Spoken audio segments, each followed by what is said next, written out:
Well guys, as you can see, it's just a little foggy this morning. So yeah, we'll see. We're gonna do some drop shot today. Got to get ready to start taking some people out from the church, so we're gonna try drop shotting, basically easy fishing to where they can catch some fish too. So we're gonna find some points to, more than likely where the spots are stacked up is what it's gonna come down to. So it's probably gonna be a lot of dinks today, but anyways, we're gonna see. We're gonna throw some top water first this morning, because you know that's who I am. First thing in the morning, we're going to throw some top water. That's just the way it goes. All right, guys, we're going to take you along. As you can see, the fog is just really socked in this morning. Makes it a little bit dangerous being way out on those points. So we're going to stay in just a little bit tighter, because some of these guys are renting boats. And, man, they come out here just running the water faster than shit on a day when they should be slowing down some. So anyways, we'll stay tucked in a little bit tighter this morning until the sun comes out and burns this fog off. Anyways, glad you guys are along. We'll have a good day.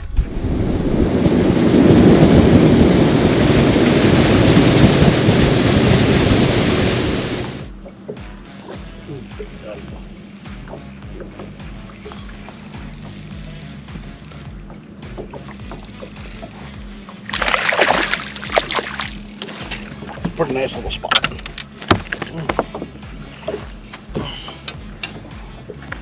Oh, man, he shit my worm off. Whew, dang. Got you, didn't I? Little spot. So guys, whenever I drop shot, I'm using a Mosquito light. That little guy right there. I mean, it's a super, super thin wire hook, and it's extra light. So, I mean, there's no added weight there at all, so that worm can suspend. But I do add a little bit of weight there with that swivel. And what that does is that'll keep that swivel will keep it from twisting up, because that worm wants to spin as it comes up and twist your line all the crap. So I put a swivel up there, and then I only use a 1/4 ounce drop shot weight. But I use a tungsten. That extra hitting on that rock is a little bit louder than lead, and I believe that it draws the fish in. So I always use a tungsten weight. They are a little bit more expensive, but tungsten is tungsten. So find the cheapest ones you can. These are a cheap one, and you can see I got to tie a knot in that line to keep it from sliding off the end. So you do sacrifice a little bit with being a little bit cheaper, but at the same time, you lose them so much that I can't see spending all the money on the more expensive tungsten with a little bit better keeper whenever you just tie a knot in the line. Well, I hate that tilapia color, but I'm going to see if they'll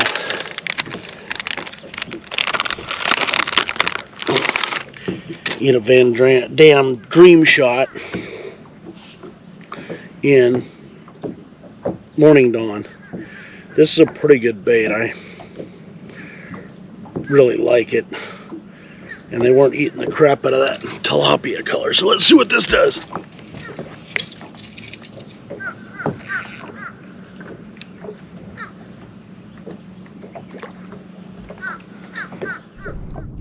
So I want to show you guys on the graph what we happened onto here. Let me see if I can spin it here better. Get you a better view. There you go. You can see that ball of shad in the top of that tree and down the side of that tree, and they're tied into that tree, and you can see the fish back over it just surrounding it, and you can see my drop shot weights there up and down. But anyways, you can see that, so you can see those fish around that tree. Let me bring my drop shot up in front of that fish. See that right there? So anyways, you can see that they're just bunched up around that tree where all those shad are piled up in the top of it. Anyways, I just wanted to show you guys that. That's where I just pulled the one off of, and we'll pull a couple more off of there, I'm sure.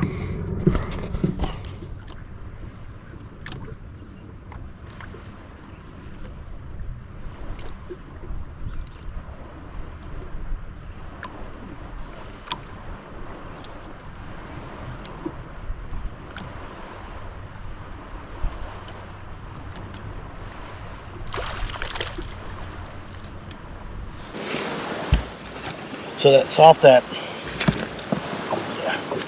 that's off that same pile of shad in the top of that tree. So those fish are just stacked up on that thing, just eating their shad. And so you drop your drop shot worm. Wow, that's really in there. Come on. That's the only bad thing about those drop shot hooks that are so small. Right now. Let's get them there. There we go. See, small spot.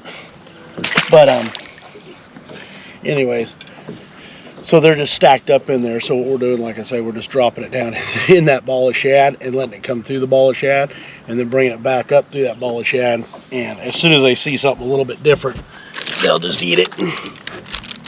Out. So guys, check it out.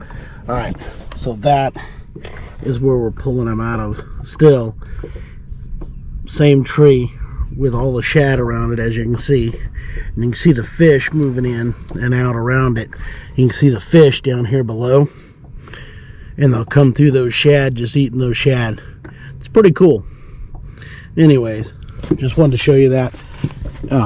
It don't get much better than that whenever you're fishing to find. So anyways, guys, just wanted to show you that. It's pretty cool.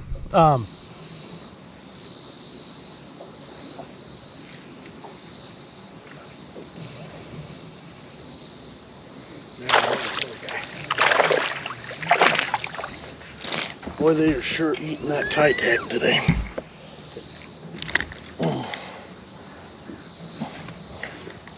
But they're all small spots.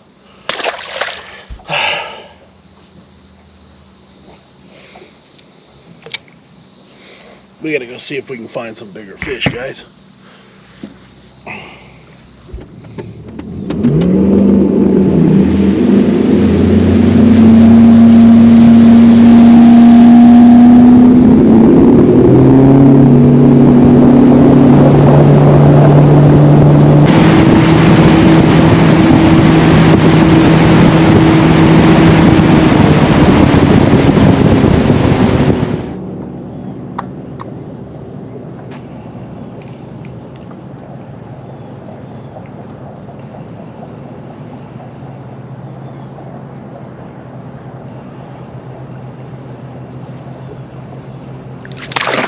That's a better spot.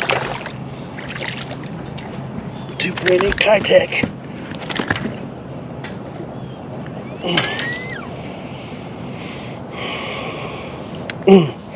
Still just a small spot, man. Just tough today.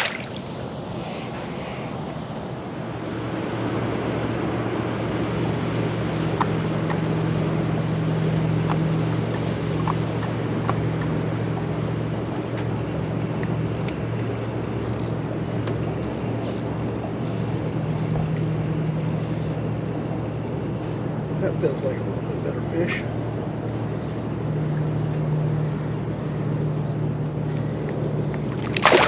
Well, now we're kind of getting somewhere. A little bit better spot. Maybe we're going to get into something. So, still fishing that same sexy shad, 2.8 Keitech mega bass head. Hey guys, Jason Reichert, Crazy Blessed Fishing. Hey, wanted to talk to you about today's fishing trip out on Table Rock and just give you a recap of what we did. First off, started out top water fishing, and man, it was no good, no bueno. It was not good at all. So killed that idea and just immediately went to drop shotting. Went to a new point and took out my drop shot rod. It had on it this Limit Maker Big Bite Baits 3.5 tilapia color. There's the label to it. I'll link to it down in the video, Big Bite Baits. Caught one or two on it. Didn't do bad. It was actually, I've used it before.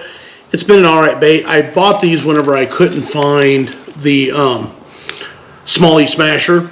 So I bought a few of those. And actually, it's not bad. It's not great. It does the job. It will catch fish. Then you saw I switched to a KVD Dream Shot in Morning Dawn. There's a label for that. And this thing does a lot better, man. This is my go-to drop shot. One of them. My other one's a chomper, but this is the go-to for table rock whenever I'm normally drop shotting. That's normally what I'm drop shotting with. I really like this bait. Thing about it is they're kind of hard to find sometimes.